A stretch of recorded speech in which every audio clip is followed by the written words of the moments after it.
Running fans, jumping fans, throwing fans, all around athletics fans, welcome to Talking in Ovals. How's everybody doing out there on this Monday, April 29th, 2024 for episode number 86? I'm Alex Cuesta. Partner in crime over there is Dave Hyatt. What's going on, brother? I'm still trying to process everything that happened this weekend in the realm of track and field. It was an absolute it was a blast to watch. I was at Penn on Friday. What an amazing experience. And I can't wait to talk about it more as this show goes on. So I want you to give a quick hit though, because this is your first time in a long time that you've been back. You're back coaching officially and things like that. Yep. You put out a cool little video on social media that was like, I feel like I'm home. Like, what was that like walking back into Franklin Field and looking down and the stadiums and the whole entire, like the Jamaican section going crazy during the races and that battle of the world? Like, what was that like? Just, describe it from somebody who was there for a while, doing it for a while, couldn't do it for a long time, and then you're back into it. I mean, it's Penn. I mean, it's different. They've done certainly some things that are changed within the concourse, but once you walk out there, it's the same stands. I'm sure it's a resurfaced track, but it was a lot more. It seemed like ready to be televised. Like the infield had all, like, I don't remember it being that much advertisements in the past, but it was cool. I mean, we were there. I was watching a high school boys pole vault. The meet record was broken. This sophomore kid went 17 feet. I'm like, here it is. Back at Penn, just hearing the crowd of all the Jamaicans for all the 4x1s. It was just epic. It was amazing. Did you find yourself paying attention to the field events a little more after our amazing series that we just had? Well, I mean, I was definitely watching the vault. I was watching some long jump. We're kind of in the bleachers, and at Penn, it's a walk, to the shot disc and jab. So, but whatever was there on the track, I was taking it all in, and it was so awesome to, I hope that anyone that watched it, like Flow Track and stuff, will see kind of the precursor of them trying to prep for Diamond League, because this is absolutely that high level meet that they're going to want to put on a good show for. So we'll get into that much more when we bring on our guests. But before we get going into there, if you like what you hear today, if you are watching on YouTube, if you are watching on X, first of all, thank you very much. We always appreciate that. If you're on YouTube, smash the like button, quick subscribe so you can get all notifications whenever we're on every Monday night at 9 o'clock.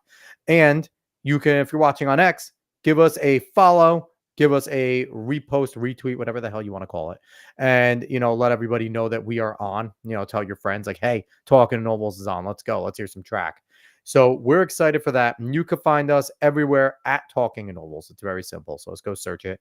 You'll see us there. I do want to mention, we just talked about, our series that we just had. Last week's show closed out our series on the Trackstar.me Olympic Dreams series. And I just want to give a shout out real quick. So I don't remember here. I got to bring it up to all the individuals. Last week we had Derek Holdsworth on. He kind of rounded us out. He was, last but not least, obviously, an amazing 800-meter runner that is on a quest in a, a good field, but definitely an open field that Derek has competed and beat a lot of those guys that are vying for the position. So we are rooting for him over there. But I just want to give a shout out to all the other people that were a part of this campaign. And I'm going to go real quickly and put up on the screen that Give, Send, Go that you can go to support these individuals. Hope Bender, Capers Williamson, Elena Bruckner, Justin Stafford, Matt Ludwig, Tanner Berg. Go look them all up. Go to the Trackstar.me Olympic Dreams Give, Send, Go, www.givesendgo.com/GBKDF. And if you go there, again, whatever you can give. I think it was awkward every time I did this when they were here, because they were all hard workers, humble people, but they're not here anymore. And I'm going to continue to bring this up, honestly, until the Olympics. Like, this will be a weekly occurrence that we will give this a shout out, because $5, $10, whatever you can give, it goes towards them being able to eat right, being able to train properly. And if you go back, give it a watch, give it a listen, you'll see the type of individuals that you'll be giving to. They're good people, hard workers. You're not going to waste your money supporting these individuals. So if you love track and you want to see this sport grow, absolutely go ahead to that and give to them because they 100% deserve it. So thank you again, Kirk Berridge, trackstar.me, for even allowing us to talk to these 7 people because, like I asked Dave, we're looking at hammer, disc, shot, Oh yeah. pole vault, all these Yep. things, the multi in a very different way from being educated, javelin, obviously with capers, than we ever did. So thank you again. Thank you to those 7. We're all big fans of you. And anyone else that is in that position, pro athlete that wants to come and get a shout out, if you're trying to promote anything like that, if you have your own gifts and GoFundMe, things like that, come on the show. We'll talk about it and we'll try to shine a light. So with that being said, I want to jump into our show today because today we have an individual that, I mean, if you heard any of our recorded audios with him, yeah, this show might be Joe Rogan-esque 8 hours long because we track and field with this guy all the time. We're excited to have him on. We plan on having him on consistently, and you'll see his pretty face all the time soon. He is Jim Lambert, veteran and legendary New Jersey track and field reporter. Jim, what's going on, man? Yo, what's up, guys? Get your NJ track and field on. Penn Relays. NJ cooking all weekend. One of the best Penn Relays of all time. Not just from Jersey, but just across the board. The pros showed up and threw down times. National records are broken. Quincy Wilson, my God, sub 45. I want to talk about Quincy. We'll definitely talk about Quincy because Dave and I were having a conversation earlier, and I want to get, I'll jump into it real quick because we're going to talk about relays. What is your opinion on Quincy? Obviously, he's amazing, right? Wow. He's fantastic and one of the greatest things we've seen in high school in a long time. Mm-hmm. My concern, is he racing too much? Is he running too fast? Too young? Are we running a risk of burnout? Because I feel like every month the travel too. He's always traveling all over the country too. And it's becoming bi-weekly almost. Quincy does something amazing. And I fan perspective, I love it. It's the polar opposite of what I was yelling about with Sidney McLaughlin or Lavone and a thing Mo last year. But now I'm like, this kid, he's young. He's extremely talented. But what you got to, as a former coach, Dave and I, when do you start to protect the kid from himself type of deal, right? So what is your opinion on Quincy? He's amazing. But the way I look at it is like you said, he races a lot. Yeah. Every time he's on the track, it's can't miss. I mean, it's you have to look at it as his coach knows him better than anybody. Yeah. Right. I'm sure they every day talk about the race plans, the training. I mean, he hasn't broken down at all. I mean, he keeps getting faster.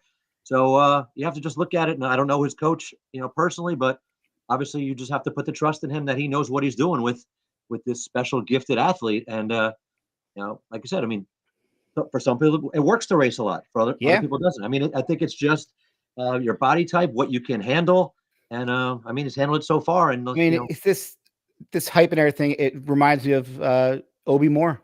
Obi Moore, yep. Oh my gosh, yeah. I mean, Obi Moore raced a lot too, and I mean, and unfortunately, 45, two sub 45 splits in the same day. My God, I mean, he was unreal, man, and so it was such a. I watched a documentary on him, and it was. Yeah, it was just sad because like I remember being at Penn and just watching him and his John Muir team just running like sub 310. It was awesome. Yeah. The Obi Moore story is a sad one, and no doubt about it. But yeah, with Quincy, I mean, he brought everyone to their feet. I mean, it was a perfect storm both races. If you saw, let him race. He had teammates fall in both races, and he had no choice but to drop those kind of times to get his team first of all into the final to win their qualifying heat. And then there was a big traffic jam up in one of the handoffs. Oh yeah, I think it was 2-3. It was, and I mean there was a lot of controversy after that. I mean, I was over there by the officials' tent, and he had the coach from McNamara, the coach from Bullis, all protesting and appealing. It went on for quite a long time before they decided to keep the results where they were. But no doubt, it should. It's a big race. That's an important national level race, and when it comes to a 4x4. You're looking at nationals right there. Just take out, the Jamaican teams, obviously, but you're looking at a preview of high school nationals there. The teams that you're seeing in that final will probably have something to say, come nationals time, depending on which ones they go to, because there's 19, but still, it depends on, but you will see these 4x4s that were at Penn Relays competing for their national title. Oh, yeah. It was a shame, too, because good chance Bullis wins that race if that doesn't happen. I mean, he had so much ground to make up. but they spent a lot of time on a decision, and like I said, you want to make sure to get it right. And I don't know if they did or not, but wow, what drama! It was just what a way to end one of the greatest meets ever at Penn. And the thing with Quincy too, like he seems to thrive on it. Like he's not He somebody, does. he's not folding, he's not, shying away from the No. occasion. He's absolutely somebody that obviously at a young age is already handling this like a professional. Now, I said to Dave too, is it part of me wants to save him so he can run at trials?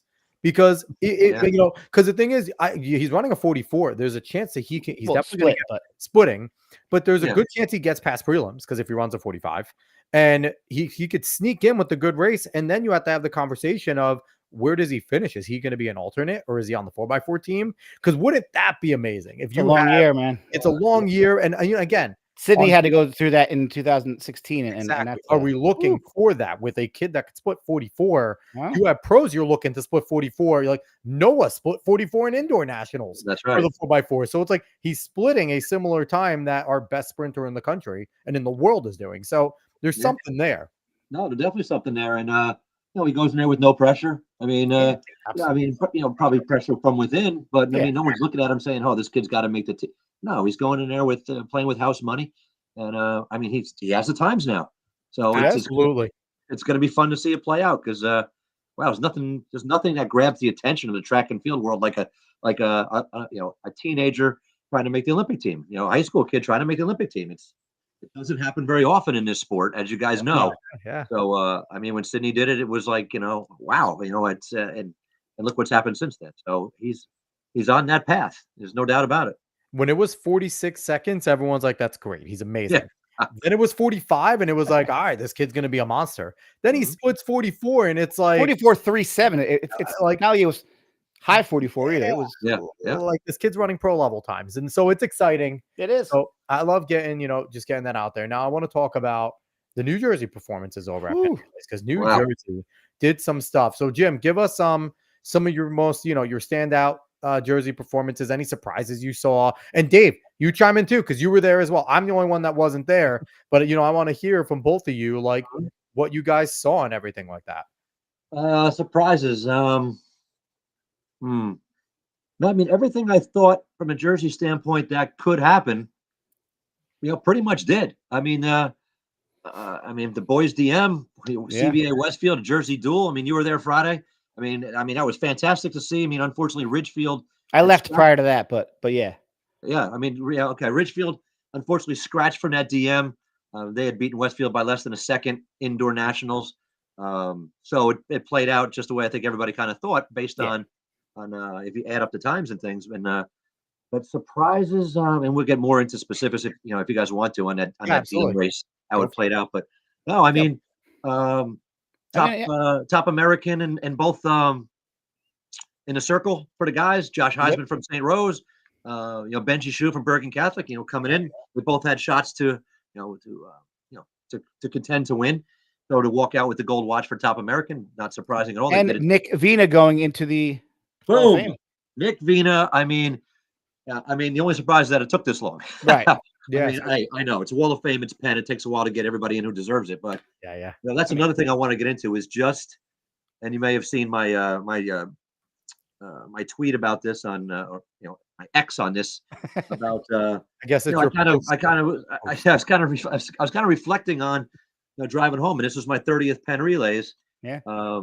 And just going through all the moments and all the special athletes that I've seen. And the one thing that stands out to me, the most, and for those that didn't see what I posted, it was just the connection that lasts forever between the athletes I covered, and Penn brings that all together. Yep. I mean, yes, it's the greatest baton extravaganza in the world, and people go there to see the times and performances.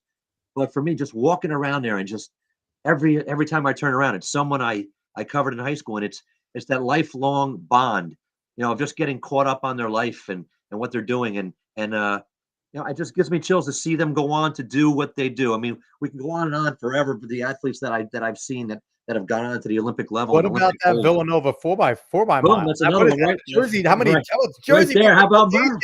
Yeah. Yes, Villanova knows how to. motivation.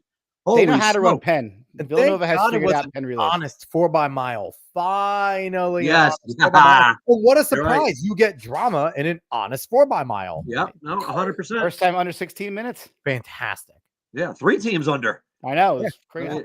mean, it was the perfect storm, and yeah, I mean, you hit on the head. I mean, at Nova, as you guys know, the wheel is everything.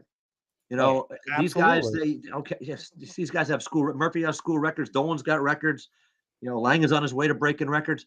This is what matters most to them. Getting All-American finishes are great, but holding up that wheel, that's what it's all about. They're defending their backyard. They're defending their backyard. Nova's in Philly. Like that is their backyard. They are right near that little like pit of hell right there in Philly, like Temple, UPenn, Nova. Like you can St. just Joe's. go on. St. Joe's. There's that is Nova's backyard. They take great pride in being. No, they do. I mean, yeah. I mean, a lot of people might not like look at Penn to try to peak. Now, obviously, you have the championship season's yet to come, but they target this. They don't come here just to run fast. They come here to win and hold that wheel up. And to see 3 Jersey guys, Dolan and Liam in the DMR, and then to come back the next day with Marco Langen and Murphy.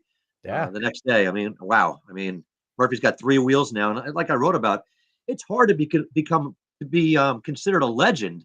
At Villanova. And I mean, Murphy has 3 wheels now, all on anchor legs. I mean, his coach, obviously O'Sullivan, Coughlin, LaCory. I mean, the list goes on of Ray Steve Flynn. Holman. I mean, Georgetown, my mistake. I mean, he's become that guy where, I mean, he's just a hammer. I mean, when there's blood in the water, it's game over for him. And he's on the relays, he's just a killer. I mean, it's one of those things, right? There are certain things in sports where Duke and UNC, and it's like there's some like, I'm a Florida State fan, Florida State, Miami. It's like you can have absolute garbage year, but you come in and you do that, you're great. Nova, they target this. If they can come in and win that 4x mile, those 4 guys are probably still going to have great years, right? But they may not, even if they don't get to where they want to get to this year, they will look back and go, we defended our house. We got the wheel, and we are one of the fastest teams. It was the 2nd fastest team in history in the 4x mile. No, I think the only team faster had 3 Nova guys on it. So exactly. I mean, 7 of the 8 guys on the 2 fastest teams ever are all from Villanova. It's unbelievable. I mean, it's remarkable, and to see and Dolan, he won last year too. I mean, he's got 2 wheels plus a high school wheel. I mean, he's on the DMR for Hopewell Valley. It still has the meet record. I mean, it's just it's pretty remarkable. But that goes back to what I was saying about seeing guys that you covered go on to do big things like that, and you see Langen get his first wheel. I mean, I think we all knew he had stardom written all over him. This is absolutely no big surprise. I mean, but Nova has 8 sub-4 guys on their roster right now. I mean, what is happening? Sub-4 is not what it used to be, and I don't know how, but it is not. But it's crazy. And lost in the shuffle in that race a little bit was Georgetown breaking the American record. Because Nova's got 2 guys from Ireland on the team. Plus, they had all 4 guys, Georgetown, under 4. I mean, Nova had I think the leadoff guy might have been 400. I mean, I mean, like you said, it's nice to see it not be a strategic race. I hated that whole entire. Let's wait and make it an open 400. I always think that's the dumbest thing ever. Oh, we all remember the Cheswick race when they all just jogged. Well, Dave likes that, and he got picked off. Nova picked him off, deservedly so. But deservedly so. So I want to talk about the Union Catholic girls 4x8. Yes, sir. So that was kind of they were expected to win or at least be there, but the fashion that they did it, if I remember correctly, Dave, I think you sent me the splits. What was it? 2 210s, a 211, 211, 211, 210, 207. That is just dominant. That I was saying to Dave, I'm like, that is a college 4x8. That is not a high school 4x8. You put that in colleges at a mid-level D1, they are ecstatic. They're winning their conference with that type of 4x8. So what do you take away from what those girls were able to do with the expectations, right? Because the talent's there, obviously, but the expectations are massive. So, and you're close to Union Catholic. So what was it like leading up to that? If you can give us a little bit inside baseball and just being able to go out there and execute. Yeah. I mean, it's been their target for a long time. 843. and changed by Eleanor Roosevelt's been hanging out there since 2008. They just missed it last year. They went 8:44.98 at Penn, and brought back two legs, King and Hollis. Yep. From last year. Hollis anchored last year. King led off, and they put two freshmen come on board this year, but they're just not normal freshmen. Like I've seen these kids train. I mean, Paige Shepard, we've talked about her. She's just a special talent. And talking to Coach McCabe, he knew this could happen. They did it solo. I mean, the race was King did a great job. She was in a little box, worked her way out, and then bang, she hit it. Hands off to Hollis in the lead, and Hollis just blew the race wide open. Yep. Hands off to Sophia Thompson, who's dropped. She's like Sophia's incredible herself. And she went out, and I think it was like 61 or something ridiculously fast. And I mean, she even talked about it. I heard that, and I was like, oh boy. I mean, she was all jacked up, but give that kid credit. If she held it together, I mean, you can blow up right there. I mean, a lot of runners would, but I mean, talk about tough as nails. So her able to hold that together and gave it to Shepard, and she's racing the clock, and she knew what she had to hit, and a solo effort by a freshman on the biggest stage. I mean, she knew we have to break 8:43, and Shepard brought it in and ran it even. I mean, she ran to 63-64. Like I said, not a surprise at all, but to see the way it unfolded, I mean, to load it up front the way they did with the two returning members of the lineup to put the race away, it went exactly the way Coach McCabe hoped it would. And, I mean, I also want to give a shout out to Rumson Fairhaven. Being in of course. I mean, going into it, they had a 210, they are loaded too. Well, Reese Reynolds. I mean, we'll get into Rumson a little bit. I mean, they went 9:04. I mean, Jersey went 1-2 in the qualifying. Yep. In the same race, Union Catholic and Rumson. Rumson went 9:04, which destroyed their school record by like 15 seconds at least. Yeah, it's incredible. And they're all underclassmen, Rumson. I mean, they're all back. Yep. And the key thing there is, I mean, that was Clemmy Lily's first race. She her ankle swelled up on her after indoors. She broke her leg back in 2019, and she said this isn't some new injury. It's just kind of remnants of that injury from a few years ago. But she's fine, and you saw how she tore it up. And but the big news there with Rumson is Reese Reynolds Malone. Yep. I mean, this girl ran. Sophomore. Her third leg. She ran. She's a 2:24 runner from last year. Yep. And she dropped an open 2:10 a week before Penn. I'm like, my God. I mean, 14 seconds. Right. Beating Emma. Yeah. Yep. She did the week before. That's right. She did. And quick question for you. What do you think Paige's duel with Emma in indoor, how much did that prepare her for a moment like this? Right. And we could talk about Emma and her incredible, fantastic mile that she ran over there. But I just want to, from your perspective, do you think basically Paige dueling with Emma, not only in cross country, but also in indoor, prepares her for moments like this? Obviously, she's training with some of the best girls also in the state, right, every day at Union. And I want to give Peyton Hollis a shout out, former guest of ours, just being an absolute warrior and getting a wheel well-deserved for her. But what do you think that does for Paige? To be running alone there probably wasn't as hard as the things that she did already, right? So how much does that help? I mean, no doubt it helps your confidence. You're someone that you lost to in cross country. Came within a couple steps of knocking her off at Homedale Park. I mean, going into the Meet a Champ race, I mean, everything's a big confidence booster when you can beat the defending champ.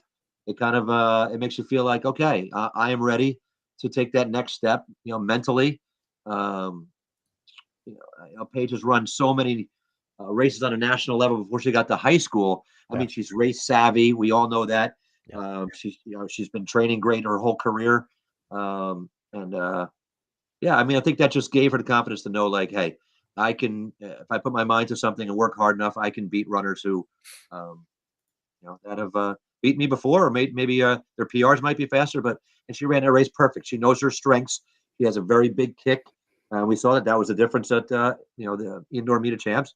So she was able to, to get Emma in the last 200. And she's a very confident runner. She knows what she's capable of doing. And I think you're just seeing that. I just think in maturity, it all takes time. And, I like I said, I just think that just gave her the confidence that, I can take down, some of the big dogs out there. So going into Penn, I mean, that's got to be on her mind. Like, hey, I can do this. And I mean, she's run 207 before when she got to high school. Which is insane. So, so yeah, I mean, she just has the whole package, and it's all these big wins like this, just kind of further propel her into, the next steps that she's going to take, which is going to be, can't wait to see what she does. Yeah. And So, speaking of Emma, I mean, let's give Mhm. her some. I mean, Yeah, absolutely. the Yeah, fastest jersey yeah. time ever, Yeah. the 12th fastest high school girl to ever run the mile on that track Yeah, I mean, she really, in I the mean, history of the Penn Relays. yeah, I mean, 4:44, and she was ecstatic with that. She Yeah. wasn't happy with the way the indoor season ended for herself. She felt like she left a lot of, a lot of crumbs there, and at the end, it just didn't play out the way she hoped. And losing to Paige, as we just mentioned before, I mean, that motivate. I mean, hey, you know what? Sure. Yeah, of course. Nobody wants to lose She's their title. Yeah. So that's gonna be interesting to see if they meet up again to meet a champs. Um, in June, or if Shepherd goes the 8. I mean, she's got, or what? I mean, and who knows what the meet of champions, who even shows up again. We're gonna have that whole We'll talk dilemma about again. that. Yeah, yeah. Yeah. So, Yeah. but with Emma, good for her to get that time. I mean, she's Oh, been looking for amazing. that. Yep. And Amazing. she got right up there with the leaders. And the mental toughness it takes to rebound and come back from what she did. And, and Emma, again, another former guest of ours, She's just tough as nails. she was amazing. It's very easy to, especially if you're a senior, high expectations to have something like that occur. And it's kind of like, I already chose my college. I already know where I'm going. I can kind of pack it in. And like she's hungry. So yeah, Colorado, man, you're getting, like we said it before, Colorado, you're getting a good one. I mean, I wish you would have went to like Rutgers or something, but man, Colorado, you're getting a good one. And you got to be ecstatic if you're the Colorado coach, seeing just her continuing to get faster and progress and do it in such a tough way. And to see all these times at Penn Relays, Franklin Field's track is oblong and weird. So it's like to see these times and then these athletes doing it is amazing at that track. No, it really is. And, with Emma too, we've talked about it before. She just has the heart of a lion. I mean, she just has that iron will, that blue collar, that she's going to do whatever it takes and get whatever she has. She's going to leave it out there, and that's how she runs. I mean, she runs with her heart on her sleeve like that. And I mean, she had that. We saw a rebound for the lost outdoor meet of champs. Julia Scrodato got her, and Julia ran a great race. Picked off Emma, took her title away. What does Emma do? Bounce back cross country. Gets her second straight title. And she loses indoors meet of champs. That just fuels her fire. Comes out 4:44. Hey, don't forget about me. I'm still right here. And, it shows her maturity at such a young age. It shows just a maturity of. We could tell that when we had her on, though. Absolutely, but I'm not. Yeah, and I'm not going to go out there and win every race. That it's track and field. It doesn't happen. And I think she understands just how talented she is, but also gets there are other athletes out there. Any given day, I can lose even when I'm at my best, but not going to stop me from getting better. And that's something that you absolutely love to see. Well, the best runners are never satisfied, no matter what. You want to keep on dropping your time, whatever it takes. And I mean, that was a big part of the whole Penn Relay weekend. I mean, just every time you looked up, someone from Jersey was just like cooking out there. I mean, it was girls just 3K. What's that? Girls 3K. No, yep. I mean, come on, man, everything. I mean, one thing I jotted down some notes before, and we talked already about the 4x8 girls race. The Union Catholic, the triple. I mean, they used 11 different girls in 3 relays. Yeah, the 8:41:20, 46:19, 2. I mean, 3 Championship of America races, 1 team, 11 girls, and then 3:41:75 is the 6th fastest time in Jersey history. I mean, I don't know. I mean, it's going to take a lot of research to figure this out. Maybe someone out there wants to help me out. Feel free to let me know. But I can't come up with a Jersey team anyway that's pulled off that triple, the 4x1, 4x4, 4x8 Championship of America. And U.S. teams, I've talked to a lot of people. It's a small number. Jamaican teams, I've seen it happen. Yep. But on the U.S. level, for one program to do that is just unheard of. And, I mean, absolutely. And I'd love to get that number, but I mean, and once again, not surprising, but just to see it all come together. You guys know as coaches and stuff, you always say if you get all 4 runners on the same day, if everything comes together, never to have it happen in 3 races right there. just remarkable. I mean, and they're all so much young talent. But yeah, I just want to make sure I didn't leave that part out. And on the flip side, on the boys' side, same thing with Toms River North. I was just gonna say, Amazing. shout out to Toms Crushed River it. North, and that's Absolutely. that's one Yeah. of both of mine and Dave's rivals, being Manchester and Toms River South. But man, representing for our area right there, like, Unbelievable. and I love that their Instagram always tags us in these things on their stories. Yes, And I thank you. mentioned to them, your stories go away. Please send us the hard stuff in the messages because we want to give you guys shout outs. Now, we knew Jim was going to be here, and the encyclopedia that he was going to let us know. But man, Toms River North, we saw this bubbling, right? Since Yes. last season, like indoor, outdoor, they had Last good spring, races last spring. And then, now they come back and like indoor, they did some good things. But man, they're a team to watch. Nationally, they are right there.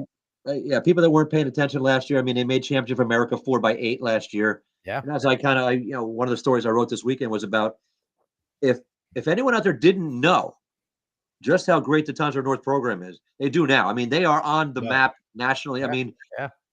Unfortunately, they got DQ'd in the Northeast final. They had run 41.79.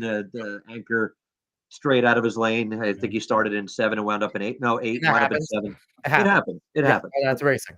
But the time, 41.79. I know it's not official, but that's what they ran. 7:51 and change in a 4x8 and 3:16. I mean, wow, holy smokes! Burning. And Mordecai Ford, if you're out there, 5 races in 2 days. This guy ran on all 3 relays. Yep. And Mordecai Ford is someone to watch out for. That is a name that individually I think, yes, we've seen them crush it in the relays over the last few years, but I feel like Mordecai is out there and ready to really, he's had some good individual times, but he's hungry. I think he's ready to actually be a major factor come the individual stuff as well. Oh, no doubt about it. I mean, the guy's fearless and he's talented, and I mean, the whole team. I mean, I talked to them after the 4x4 to talk about their whole weekend. They weren't real surprised. They knew they had this kind of ability. Their legs, I mean, got a little tired. I mean, it's a lot of running in 2 days. Hell yeah. Like I said, Ford ran on 5 relays. I mean, they actually pulled him off the 4x1 Northeast final. They ran at 41.79. That doesn't count without him because they needed to save him for the Championship of America races. And they put a guy on who had never taken a 4x1 stick in his life. He's basically 20 minutes. He found out 20 minutes before the race.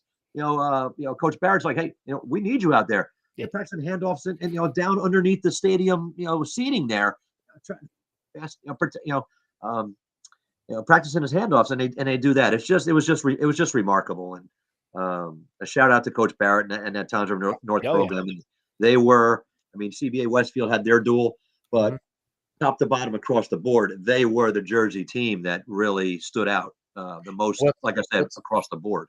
What's funny to me, and I know in Dave's time, South was the dominant Toms River team. Like, you guys were the best team. When I was around from 04 to 07, 03, 07, North was like, East had some really good middle distance guys with, because it was Coach Jelly, Steve Iannacone and things like that. Like they East had some good guys to break in, but it was Dan Bingham. It was Pete Hess. It was so many really great North guys for my 4 years there that I remember just looking up to, and it was like, man, North was the Toms River school to battle with. We look at it, but on that staff at North was Matt Jelly coaching at Rutgers, Bob Farrell, head Rutgers coach.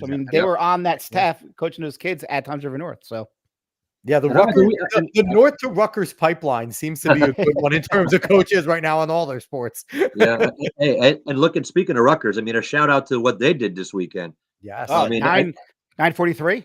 Yeah, they broke like 3 or 4 long school records. Old records. Chloe Timberg is the real deal. Timber 15-1. You kidding me? She hits the standard. She breaks the facility record. Holy smokes! It just goes to show you keep Jersey talent home, and lo and behold, you have a national level program. Like, if you keep Jersey talent home, it's really that simple. No, they're doing a great job at it. Tip of the cap to Coach Farrell and Jelly and Corey Crawford and Nicole Trainer. All of these coaches who are doing that. They're doing their best to do that. Every time you turned around, there was Michael Lawson went there last. That's right. So they made their presence felt. It's hard to make your presence felt at Penn with some of the the powerhouses that come in there. But I mean, Rutgers more than showed that they're 943 that is block rolling. R, that Yes. block R was proudly shown, and they made an announcement. We're not just gonna break into the Big Ten. We're coming nationally. Like Rutgers is coming nationally. Like not this year, maybe not next, but they are on their way. Yeah. Recruits that they are getting, their recruiting classes. I mean, I was bummed to hear that Carlson's leaving, but NAU. Yeah, I know. I mean, but here's the thing, though. That's motivation, right? That's motivation to become the program that you're getting those transfers. You know what I mean? Like, that's a motivation. Like, and I know they're, Coach Joe and Coach Farrell are never going to tell an individual no, right? Like, they're not going to do that. They're good guys. Right. Yeah. But at the same time, you know what? Motivation. But they can go to athletes they're recruiting and say, obviously Carlson was great at North Hunterdon, but look at how much her times dropped at Rutgers. I mean, Kelly's doing a hell of a job with her. Yep. I don't think a lot of people a few years ago saw this coming. I mean, kind of a Julie Cully trajectory. Yeah. Same high school. Yeah, exactly. I mean, so like I said, props to Rutgers. I mean, I definitely wanted them to know that we see them. I mean, absolutely, and so many fantastic. And now you're really like more than ever. You're having a ton of individuals that you cover going to Rutgers, right? Because I think past 2 years they did a fantastic job getting the nation's top people in their events committing to them. So let's get outdoor meet of champs held at Rutgers, please. Please. Yeah, that would be. I mean, a few years ago, we may have talked about this on one of the other shows you had it when Bill Bruno was the director of track and field for the NJSIA. He was great. He told me he had a done deal with Rutgers, and then COVID hit, and it never happened. And because I mean, I had a lot of people. That'll help make kids want to go there. Like that's where my meet of champs was. It'll introduce you to the school, and you'll see it. And you bring them onto campus. I mean, it's one of the best facilities you can ever see. And so it would be nice, right in the middle of the state. But hopefully that can happen. I mean, this year we're down at Pennsauken, looking forward to that. Yeah, their facility is only a couple of years old, and it's fantastic. So good to see South Jersey host that meet in Pennsauken. All right, Jim, it's time. Let's break down this DMR. Yes. All right. A couple of things we touched on earlier. Like you brought up Nick Venus. I mean, we'll get back into that, but just about some of the Jersey studs that were there. But we can find time for that. We can circle back. But the boys DMR. Wow. I mean, a lot of times it doesn't go the way it's scripted. Sometimes it gets. Jersey loud and proud, all up We've front. gotten a lot of that. Not to interrupt, but we've gotten a lot of it. This is what we're paying to see, and that's what we get over the last year. Where it's like, we're looking forward to Westfield battling CBA, and all 8 athletes come and they rise and they go to war. And I think it's such a mutual respect now that I feel like each school owes it to the other to continue to push. And the coaches have that mutual. Respect. The coaches have great respect for each other. I mean, bleeds down into their athletes. Yes. Yeah, I mean, we saw this brewing in cross country, the 2 best distance teams from cross. We know the depth. I mean, CBA's had, God, I forget the number. How many guys have been under 925 in a 2 mile this year? It's like insane. Ridiculous. 7 or 8 guys. It's a factory. With a guy running a 843 at the front. And as you guys already know, you had Tefelsky on here too, and he and I texted about this. I mean, the whole Penn Relay rule. I mean, we could do a whole show on that. Not being able to run in a 4x8 in a DMR, even if it's 4 completely different guys. Right. I mean, that's something I wish that they would look more into. Would go back to how it used to be. I mean, because there was a time where you could run both, right? Yes, there was. I mean, I feel like there should be. It was commonplace. There should be a petition system because I kind of understand why they don't. Right? I get that they don't want people to sit there and enter, but there should be a petition system where you can show what different people have, and it's and show exactly what it is, and then they could decide on a case by case basis. But I think that could be something. Don't get me wrong. There's a lot of work that goes into the Penn Relays, and adding more to it may sit there and it's like, jerk, it's easy to say on a podcast. Like, I'm coming here and help us. But I feel like that might be the fairest way because it's not the first time that we've seen teams, and, we see it in New Jersey right now. But I guarantee in other states like your Florida, Georgia, some of these like different groups see it. And, that's something that I think we can be a little bit better about. Yeah, especially, I mean, we saw them do it indoors, Westfield, a DM and the same meet in a 4x8, drop Yeah. crazy times, and they would have been a factor with four completely different guys. It would have been a factor in that Championship of America race. I mean, there's no doubt about it. So, yeah, it would be nice if they could So change did that race break down how you thought? Did anything DM, surprise okay. you? Because 1,200 legs were out there. It was the legs were too even and so stacked up that you knew no one was going to gap anybody. Yeah. I mean, I mean, the leadoff legs handed off together, Falkowski and Valencia, and it just became a two-team race almost immediately. And Westfield was hoping to break it. I mean, it's hard to break open a race on a quarter leg. I mean, and the CBA guy hung right with Gayanillo from Westfield, so they switched the lead there by a step. And then the 800 was the one where it kind of shifted somewhat. I mean, when you break down the race and look back on it, for a key move was Connor Clifford with 150 to go on that 800 carry. He was able to get and Daly, he was hammering home too, both of the guys. But Clifford was able to get just 10 meters, and we've seen Avery Keith go under 410. Barrett doesn't really his mile PR and stuff. He doesn't run a lot of miles in terms of running the mile. I mean, but after his ridiculous 8:44 out in Arcadia, you had to figure it. You just know you're going to be able to run near 410, right? I mean, so and it just stayed that way. I mean, it stayed 10 meters. Barrett kept looking up at the. I thought there was a point there where I thought it looked like Avery was gaining some traction, a little bit, and then it just kind of stayed at that point. Although I mean, they both ran 412. Yeah, I mean, Keith, of course, he's throwing his surges. Barrett was able to kind of match those and keep that 5 to 10 meter lead. And I mean, their times are CBA is the 9th fastest time ever Jersey history. Westfield, I think, is 15.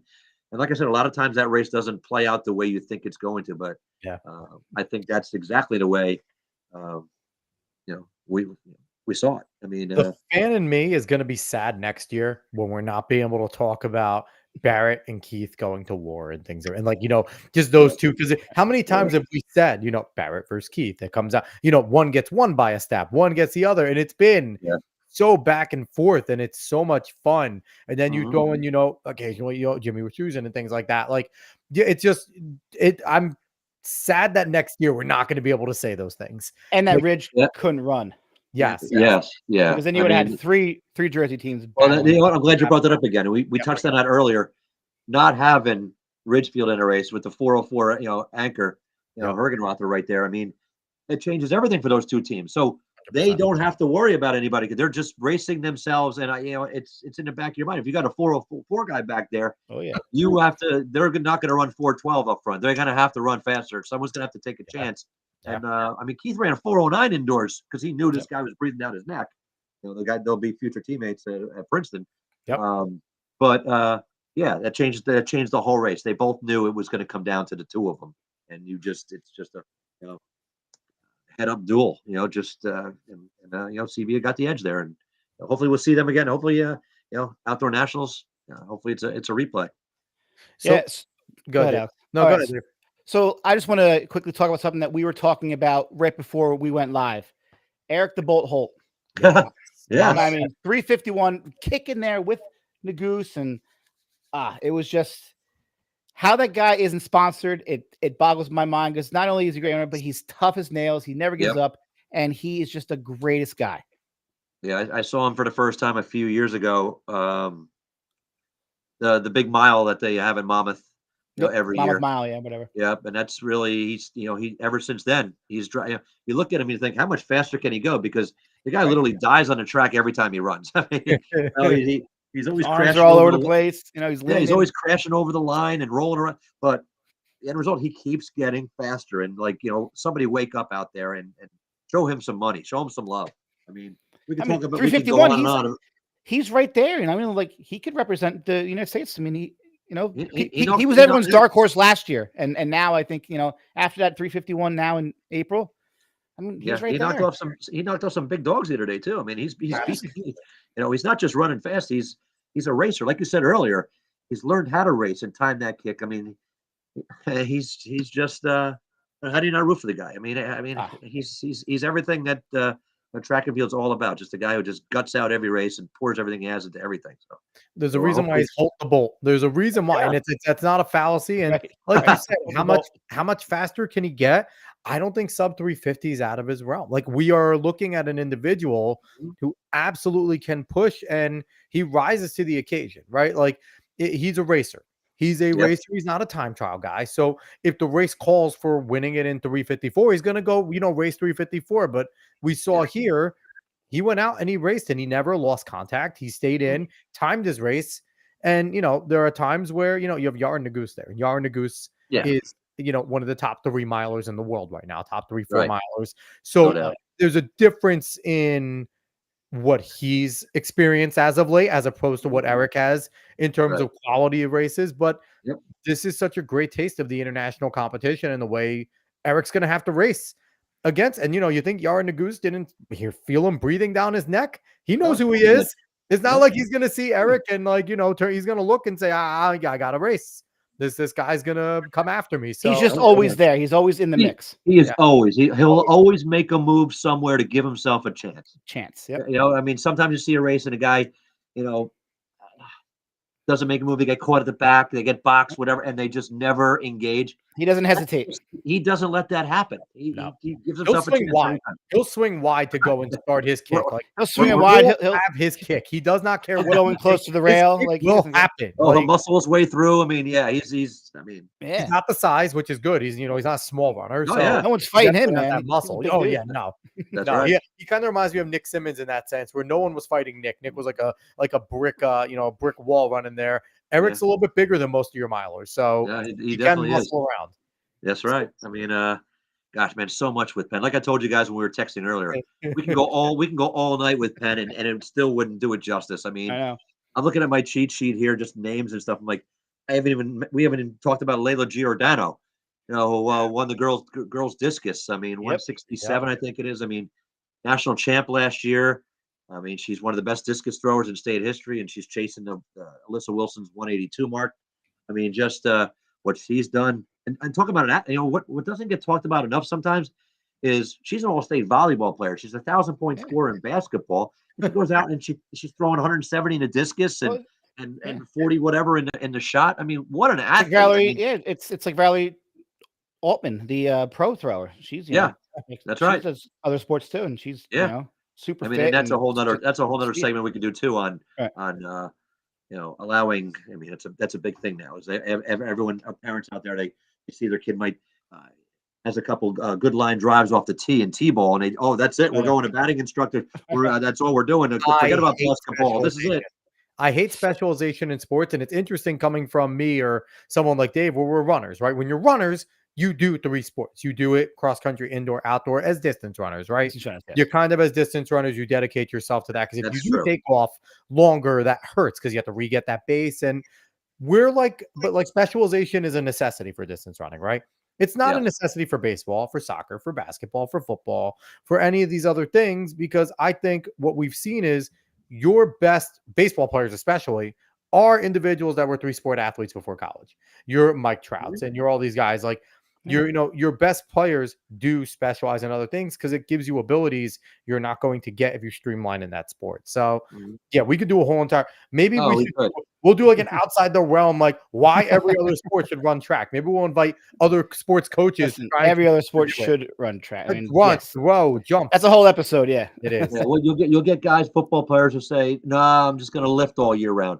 you But lift then in you get, track. yeah, And then you're wondering why your kick step isn't as good as an offensive lineman because your feet aren't good. Where if you were learning how to spin in the shot and disc, you'd have great feet. So Yeah, you there know we what? go. And This that's gives coming me a from a great former idea. football coach too.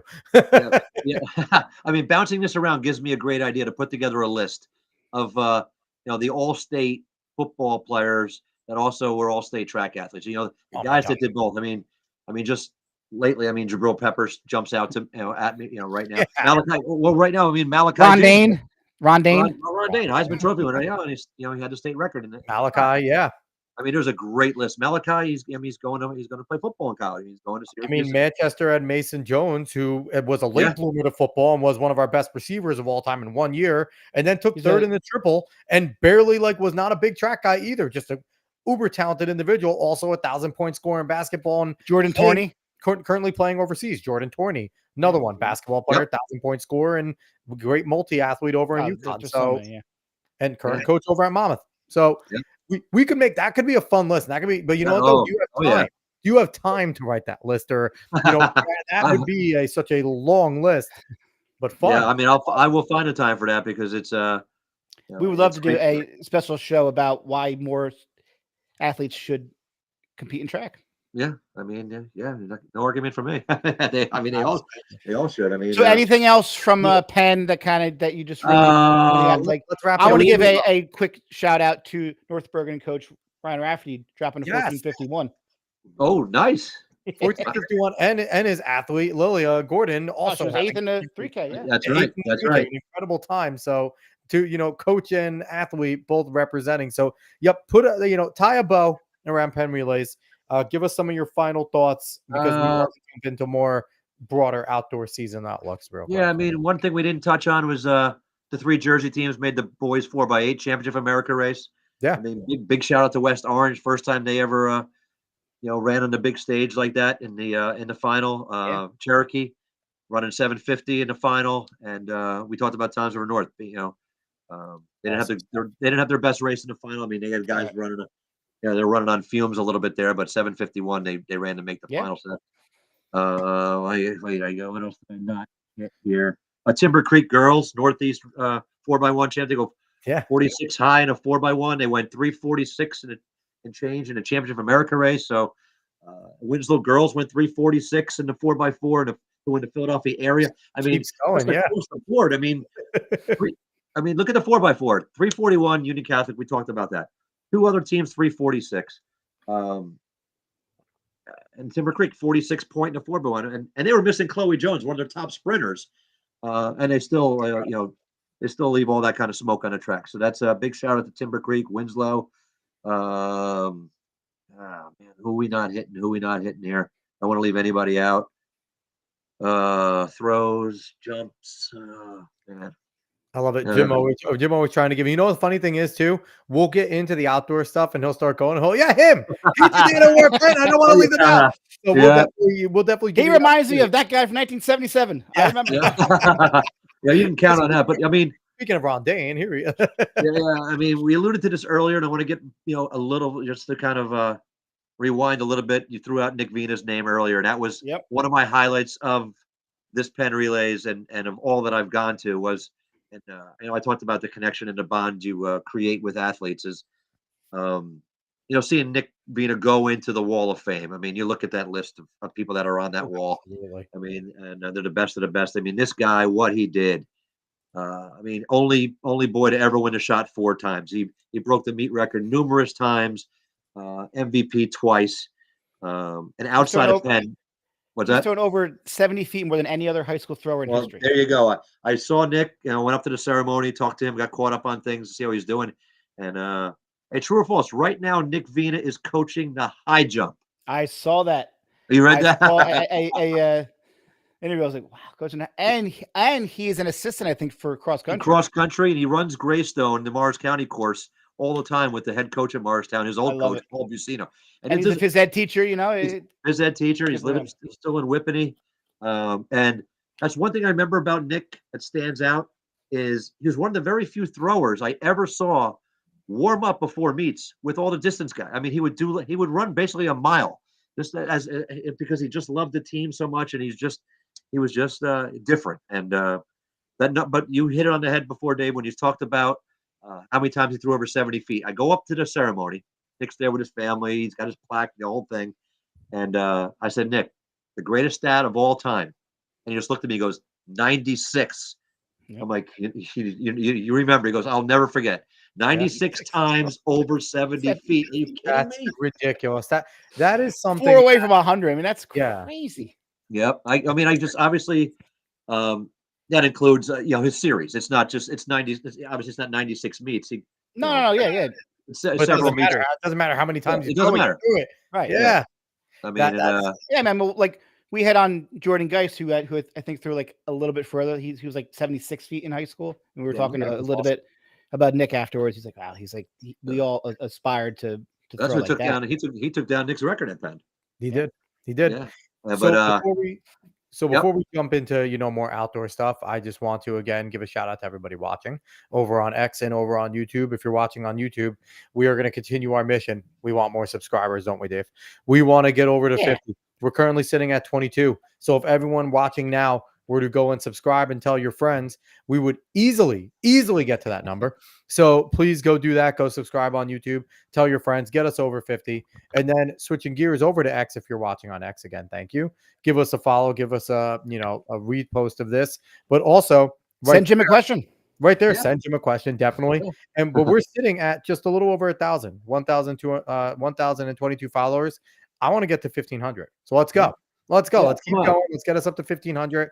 I know we could do it. There's enough track fans out there. So, but yeah, we appreciate everyone for watching. Please send, like Dave said, you have a question for Jim, send it over there. You have a question for Dave and I. You just want to tell us we're ugly and you like watching us and we're ugly every week. That's cool. We'll be ugly, but we have awesome guests. So that's what matters. So, I want to jump into outdoor in general. Smash the like button. Tell them again. Smash the like button. Smash that like button. There it is. Boom. Smash the like button on YouTube. Share the show with your friends. All that type of good stuff. So, but yeah. So outdoor. What are we expecting right now from the outdoor season? Now, what is Penn Relays going to springboard? What do you see going on as it shapes up right now? Chaos. I mean, the matchup. There's so much there. I mean, the matchups we're going to see and the records that athletes are chasing. We mentioned Malachi James earlier. Johnny Dwyer from Washington broke the state record indoors. I mean, that state outdoor record in 100. It's been around for a while. I mean, Jamar Irvin, a little controversy about when he broke that record, and he kind of then he jumped and he caught a flyer there, but those guys have the potential to get that record. I mean, it's 10:30. I mean, Danny Johnson has it. Well, Jamar Irvin has the record, but like I said, it depends who you talk to, whether or not they recognize it or not. But these two guys have the potential to break that, to get under 10:30, which is just mind-boggling to think that we have a couple guys who are capable of that. But yeah, I mean, we saw what they did indoors. You and I, we all smoked, the three of us, before indoors, saying that was a possibility because it happened. But we never saw the matchup. I mean, they had raced earlier in some invitationals at Ocean Breeze, but they never got to meet up in the States or meet a champs because Dwyer had some hamstring injuries. Right. So hopefully that's all behind him. And James, he's already reached out to me saying, says, look out. He says he's coming for those records. So he wants to. I mean, the boys sprints are. No, I know, and I think some people, and he's kind of flying under the radar somebody because he got hurt last year. Colt Kremer from Southern Regional. He's I mean, he's right there too. I mean, there's a lot of depth. There's a lot of depth there. I mean, Marchand and from Leonia to 400. I mean, how low is he going to go? I mean, we talked about Quincy Wilson earlier, who's one of the only guys that beat Quincy Wilson this year indoor season was Marchand. I think that was a 500 at an early meet at the Armory. But that's when everyone kind of woke up and said, "Hey, who's this guy from Leonia? They don't even have an indoor program. This guy just beat Quincy Wilson, for Pete's sake." So watch for him to drop some ridiculous quarters. I mean, it's going to be fun to watch. Can we get a guy under 150 in the 8? I mean, Luke Shaglin, I think he was 151 low. Obviously, the stud from Morris Knowles, and I mean, we saw Barrett and Keith both go 412. We know Schusen can drop one. I mean, how low is it? How low are they going to go? In that 1600 and the 32. There's I mean, just go event by event. Benji Shu, we talked about Shu, being a top American at Penn in the discus. I asked him point blank. I'm like, "Hey, you're at 204.11." He threw a couple weeks ago. I said, "What's the target right now?" And he said, "That's state record." He goes, "Every time I go out there, that's what I want." He's got a ways to go, but I don't know. I've learned a long time ago that you don't put limits on guys. I mean, absolutely not. I mean, 20 Mattis is 218.4. We all know, Mattis, two-time Olympian. Still throwing great. It's still throwing great. Yeah, trying to make another Olympic team this year. So the record watch. Definitely. There's a lot of things out there. Record watches. I mean, Josh Heisman. We talked about Vina. Vina, one of the greatest moments of all time in track and field history is, after the Thunder Rosa, incident at the Meet of Champs when the 32 got stopped in the, with a lap to go. People forget Vina was in the middle of throwing at that time. Yep. He came back. He came back on Monday, and the last throw of his career, Monday at Old Bridge. Not as many people were there, which kind of was disappointing because it was a Monday afternoon. 75, 10 and 3/4 on his last throw. Walks out of the circle with a new state record. And Josh Heisman and I were talking about trying to hit 70 feet. I mean, that's always the goal when you're a big thrower, and he's 67.7, I think, indoors. So watch for Heisman and that 70-foot mark, and he actually has to beat Luke Grodeska's school record. He's still has to get that first. It's 68 something, I think. So there's 67 feet and no school record. Yeah. In the relays, I mean, Townsend, we talked about the 316. Who's gonna emerge? Where's that team that can challenge Townsend River North? And we need some other teams to get under 320. I mean, there were some teams right at the 320 mark at Penn, but someone will always emerge. I mean, yeah, someone is sitting there right now seeing that and salivating and going, why not us? Like individually, look what we're all doing. Why can't we put that together and go? Let's not let them walk away. Like New Jersey's too competitive of a state to just watch a team and just be like, let's just let them walk in and have it. Like that race is always a battle right to the line. I mean, no one's going to blow out. No one's going to blow that race out. I mean, there's coaches, as you guys know, sitting right now doing their little add ups. Oh, I got a 48 guy. I got a 50 guy. Oh, this guy, he split 49-1. If they all can run what they've done at some point. Same time, we have a 316 team. And you're like, okay, I got a 152 guy, and what can I get him to run? Because he's not going to really, like I got what can I do? So can I drop an 800 guy down that can run, maybe a 50-pointer? As fascinating as the boys 8, 16, and 32, I think the girls is just as fascinating because you have some people who can go into this race or that race, and it's crazy. Well, I mean, Jones from Timber Creek already opened up her season with one of the fastest 100 dashes times of all time. So I mean, she's capable of getting herself into that territory where she's going to be an all-time great. I mean, she won Meet of Champs last year. Her time she opened up with this year's games, I think it's 11:60 something. My God. So the sprints are strong. We talked about what the sprint relay teams did, and all these teams are loaded with sprinters. And looking at Taylor Cox, she won the New Balance national indoor title in the 60 hurdles. I mean, 13:10, it's out there. She's a junior. 13:10 is Dawn Bowles from back in 1988 from Neptune. All-time great. So that's something that she's chasing. I think she was in the 13:2 maybe last year. So that's something out there. We talked about Emma trying to regain her outdoor title. Will she meet with Shepard? The girls 8, 16, and 32. I mean, that's you don't know who's doing Lily, we all knew. I mean, after outdoors last year when she lost by a step at the Meet of Champs, came back and pretty much owned that 800 at the indoor Meet of Champs. So we're going to see a lot of we just had Hollis and her teammate Sophia Thompson run 2:10s. Jamaica, there can be just a dozen or so runners going under 2:10. I mean, that race is going to be on fire. You know what I think might be one of everybody runs it. We talked about New Balance Nationals and the conflict there, so they're not all going to be there, unfortunately. What I think one of my favorite things is, just like we talked about how like Barrett and Keith are constantly going at it. And they're two guys that they're not going to run away from each other just because they're in a 32, right? To try and win the other.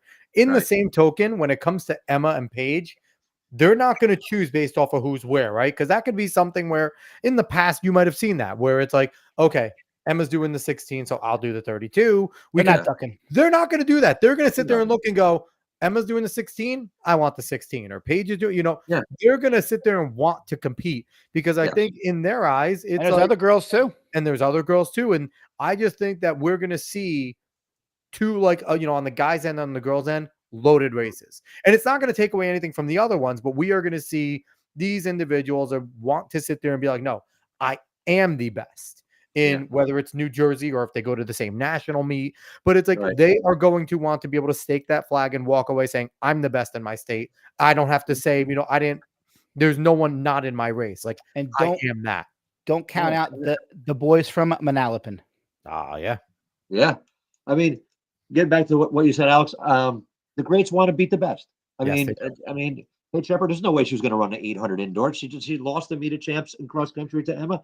I want to race her. She's the best. She's the defending champ.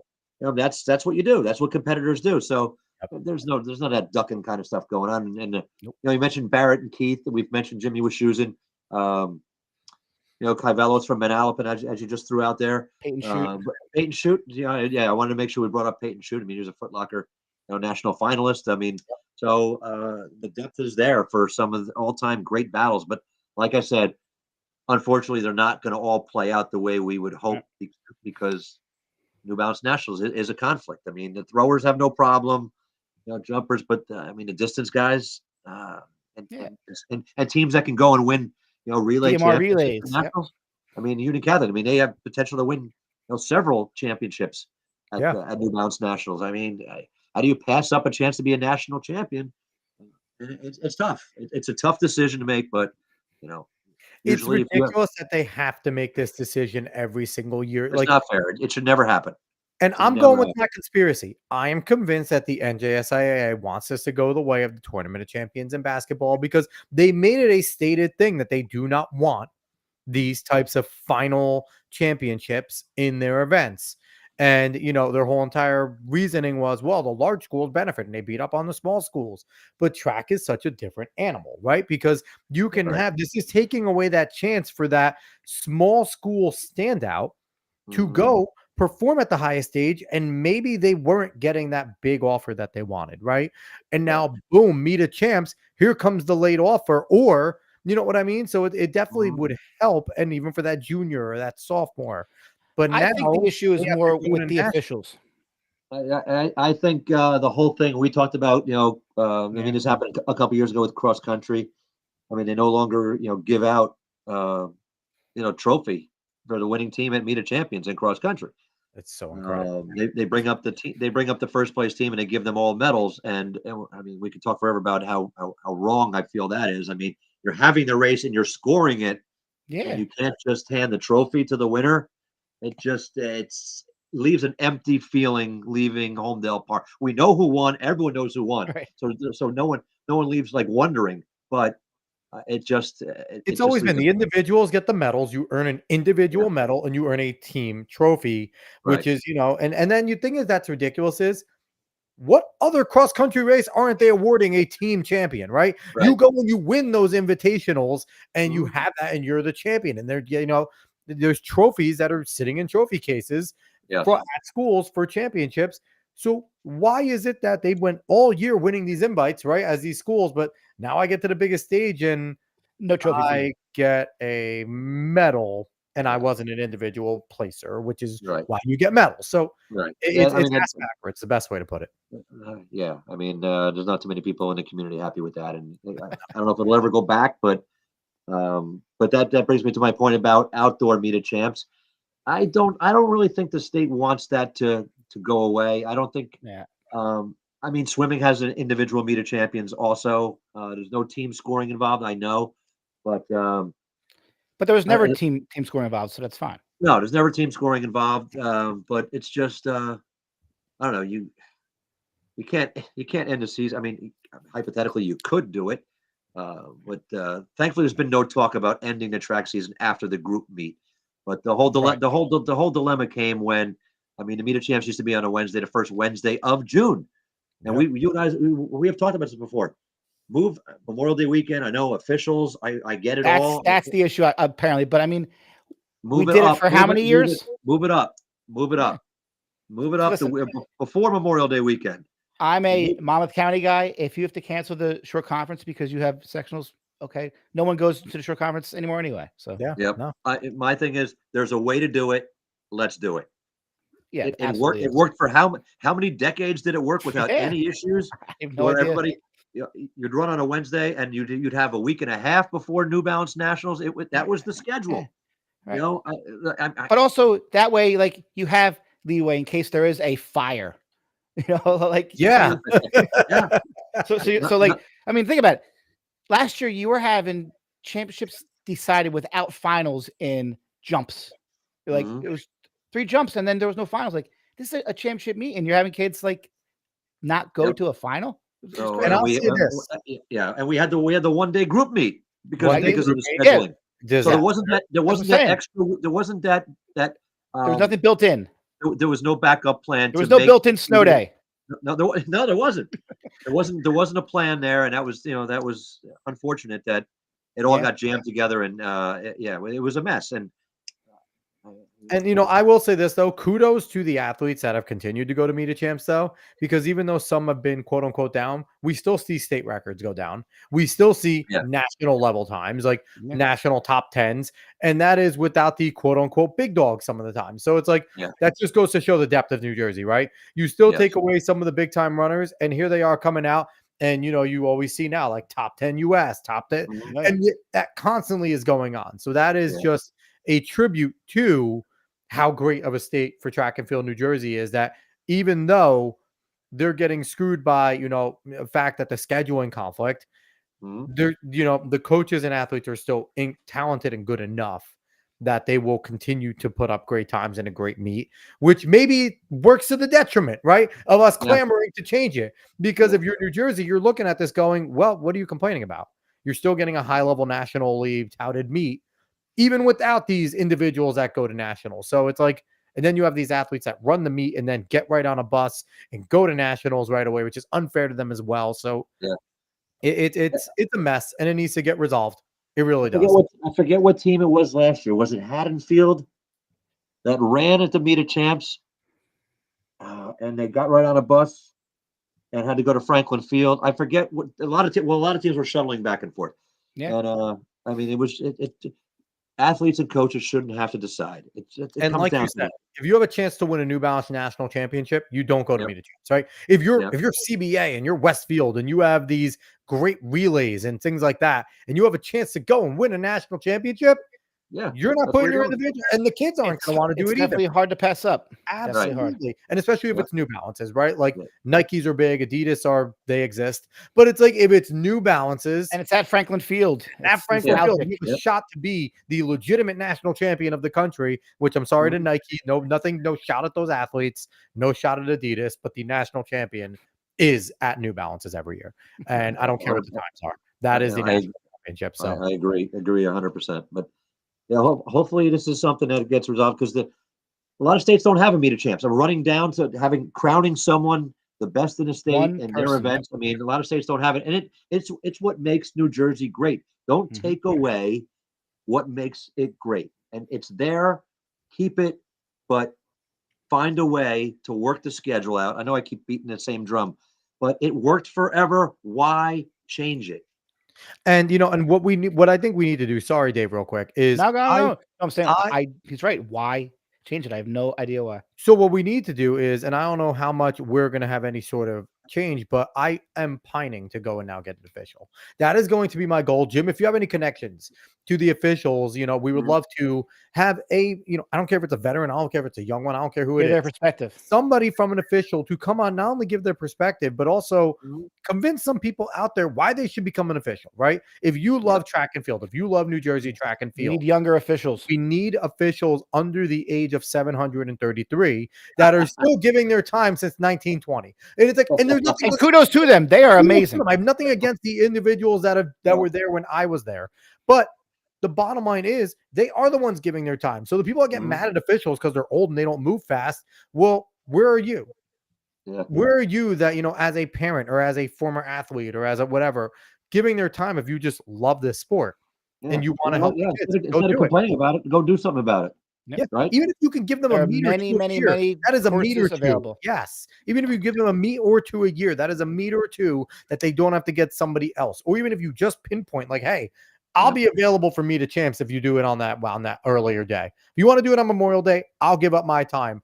If there's 3 or 4 of you out there, that is massive because then they could field the officials and this would be solved.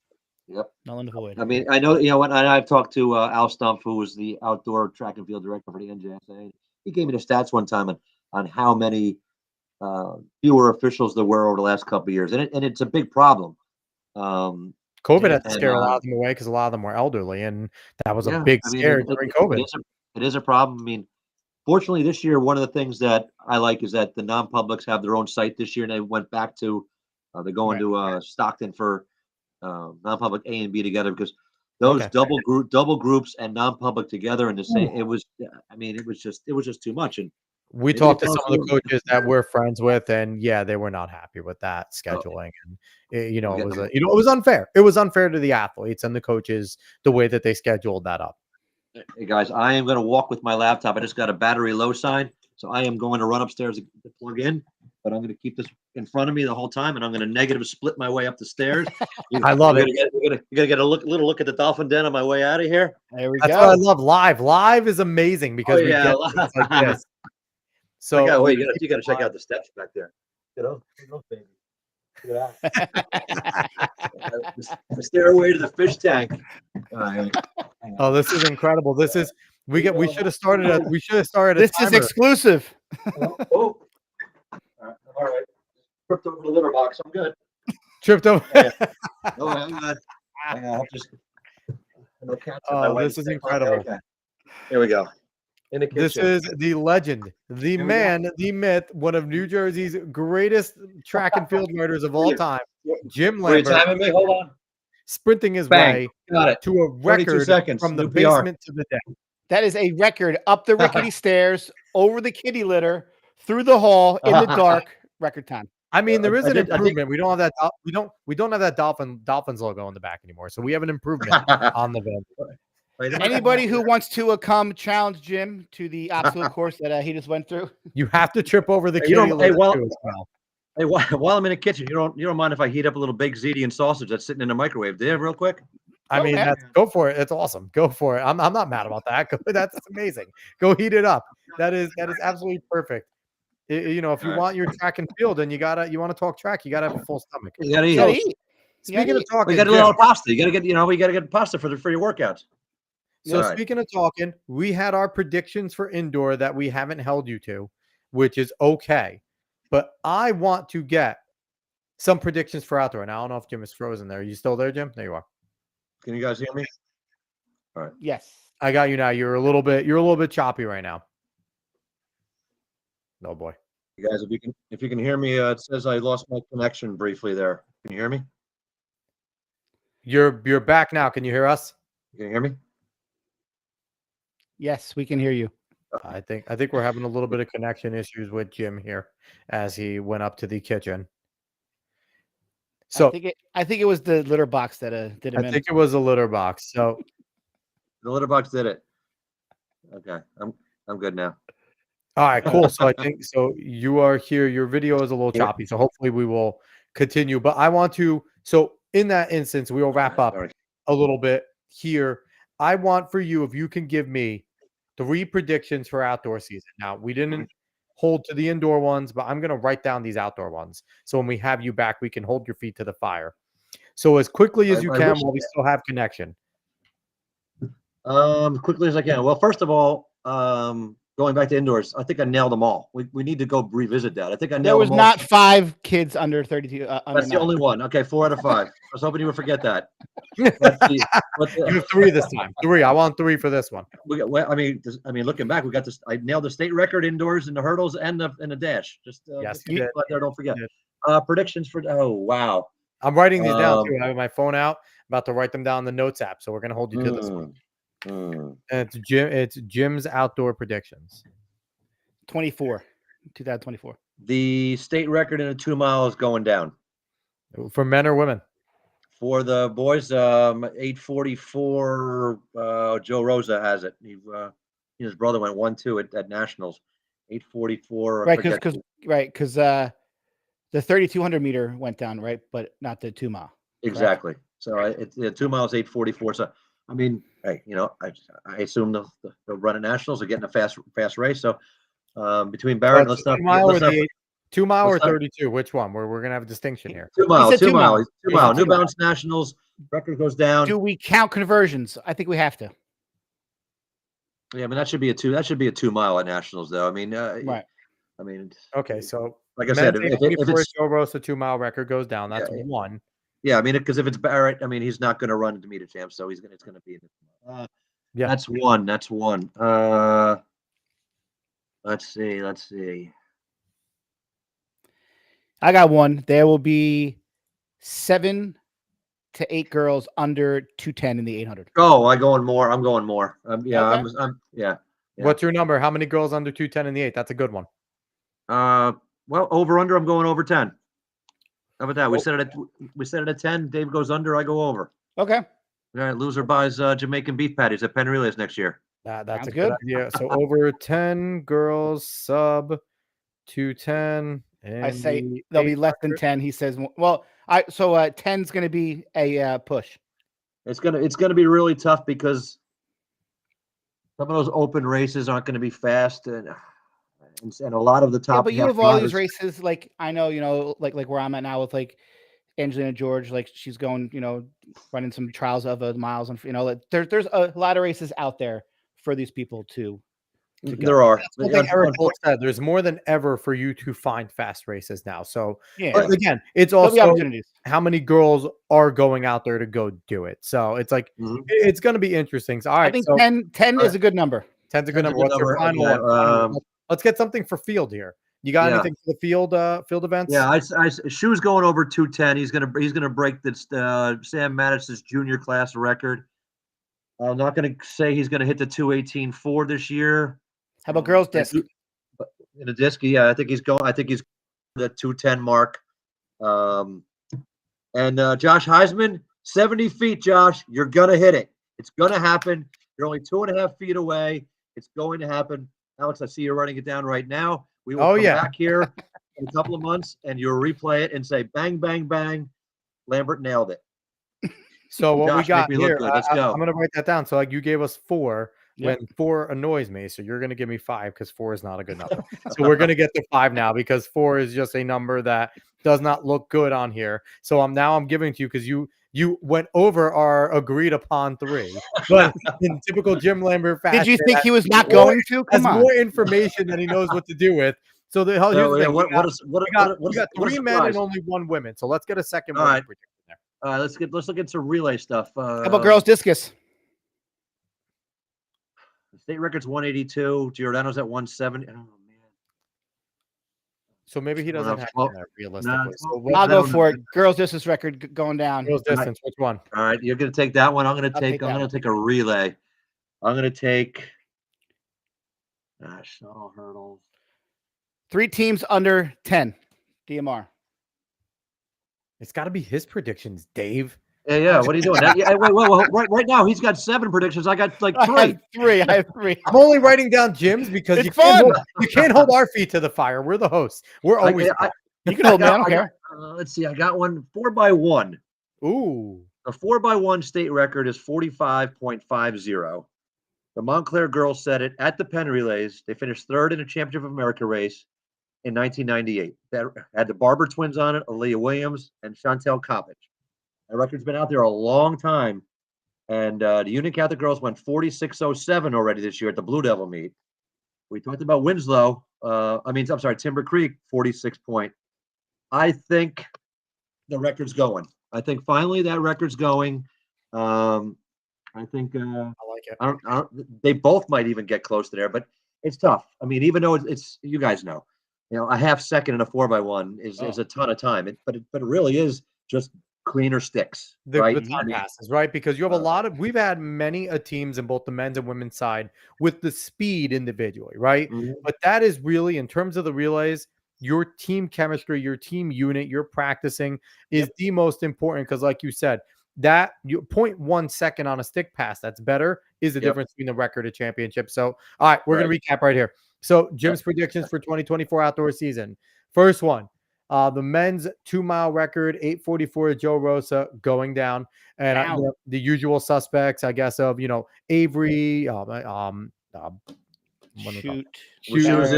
shoot. About 4 guys from CBA. Something like that. Yeah. Oh my God. Yeah, we're gonna have like 9 people that break it. So, so our prediction number 2, over. So Jim has the over on 10 girls being sub 210 in the 800. Dave has the under.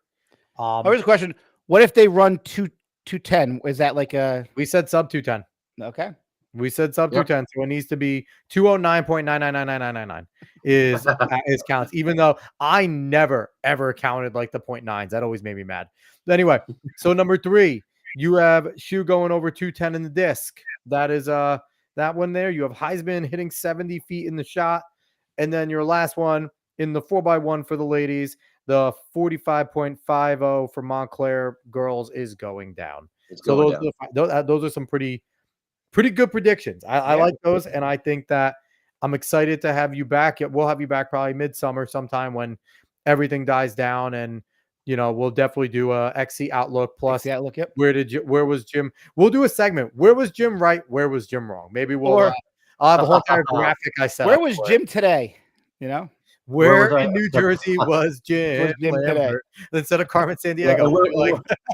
How many different places? How many different places can I go during one podcast? It's like, you gotta hop in the living room real quick too, because my cat's banging on the door.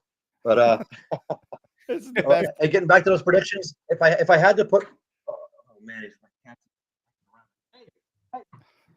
And now Jim's yelling at cats. This is awesome. This is one of the best. It is.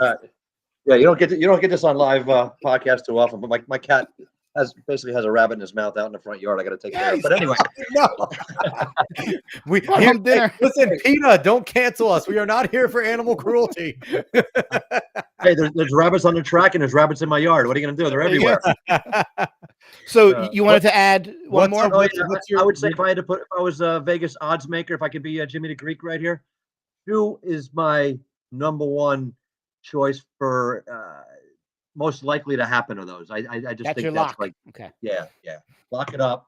I mean, FanDuel hasn't reached down yet to high school track, but if it had, I actually like the girl sub 210. I like the girl sub 210 one. That's a good one. That one is because be a good one. I mean, have we ever had a year where 10 girls were under 210? No. But the bar keeps getting raised, and in order to win these races, the big races, you're going to have to. Just to qualify for MOC, you're going to have to run 215. The thing is, you can have a lot of girls who are loading up for 4x8 relays at nationals that don't go to meet a champs that we know are sub 210, talents that we just never see them in a hot open race. Right. I want to give a shout out to a young lady that I think might get there, Sophia Day from Mainland. She's 212. So she's one of the people that, we've briefly talked to her on Twitter, but we're excited for her, and she's going to be one of those people. I think that's sub 210. That'll be exciting to see. So, but overall, so how about that? Just give me real quick. Give me a list of names for the girls sub 210 that you think. I mentioned Sophia. Who else? Who else do you think? Lily, Shepard, Zawadzki, Rose Malone from Rumson. Alice. She thought the whole UC 4x8. King. Sophia Thompson. Once again, will they get in the race? George. I'm throwing out George. Angelina George. 211 last year. Who are we missing? Who was second in? How many we got? I don't see 10 yet, Jim. I was already over 10 names. I was over 10 names already. Wow. Yeah. So, there we go. Who are we missing? Lily, right? You got all 10. The Rumson girls. We already got over 10 there. So. Yep. But all right, Jim. Done deal. We appreciate you jumping on, man. This was always lots of fun having you on the show. Obstacle courses and everything. It was great. Your first time ever live. And you absolutely did not disappoint, because you never disappoint. No. Hey, so once again, hey, you know what? You guys have a great show, and it's always an honor to come on and share my thoughts and what I know and get all my predictions right and have Dave owe me Jamaican beef patties and whatever else, and a night is 10 to run out now and save a rabbit, but it was great. I mean, rabbit, I tripped over a litter box, and we made predictions, and we talked about the greatest sport in the world. So yes, we did. Get better than that. Nope. So once again, he is Jim Lambert. He is a veteran and legendary New Jersey track and field reporter, an individual that everyone in Jersey hopes to get a write-up from. So we always appreciate having Jim on the show. If you want to go find Jim on X, you will see right there, Lambo2126. You want to find him on Instagram, you'll be jim.lambert.2126. And of course, go support MileSplit. New Jersey MileSplit on X is at NJ MileSplit. And lo and behold, on Instagram, it is also at NJ MileSplit. You can find us on everywhere on the socials at Talking in Ovals. And again, we appreciate everyone that watched. We appreciate everyone that shared this, reposted this, everything. Continue to smash that like button. Continue to subscribe. Continue to follow. We are on our quest to get to 50 subs on YouTube and get to that 1,500 mark on X. So we will get there. And lastly, before we go, one more shout out for the Olympic Dreams. Give, Send, Go. Those athletes are amazing. They're great people and they deserve it. So give whatever you can give there. And we will continue to tout that up until Olympic trials. So once again, everyone, Dave, anything else before we get out of here? It's always a pleasure talking with Jim. I mean, his knowledge is endless, and I'm just the passion that he brings. Not caring that it's live. He wanted to plug his computer back in and continue on with the show. Jim, always an absolute pleasure. Thank you. No, hey, the show must go on. No matter what you got to do what you got to do, right? I mean, it's a pleasure coming on. We'll see everybody around the track. And if you see me and haven't talked to me, make sure you stop by and see me at meets and stuff. It's all about, like I said before, you're creating these connections and bonds and writing about all the great athletes in the state. So there's nothing better. Like you guys, I'm on live right now. I've got to get the rabbit. I'll get it. All right. Now the wife is down chasing the rabbit. Get that rabbit, Jim. Get that the Lamb fam here in Penwood. All right, get your NJ track and field on, everybody. See you guys around the track. Guys, I love you guys. Love what you do. We'll keep on doing it forever. Yep. All right, Jimmy. See you later, Jim. All right, cheers, guys. So once again, all right, see you guys. Once again, we're Talking Ovals. You can find us everywhere. We'll be back next week for episode 87. More great guests, more great times. I don't know if we could top Jim, but we will try, everybody. So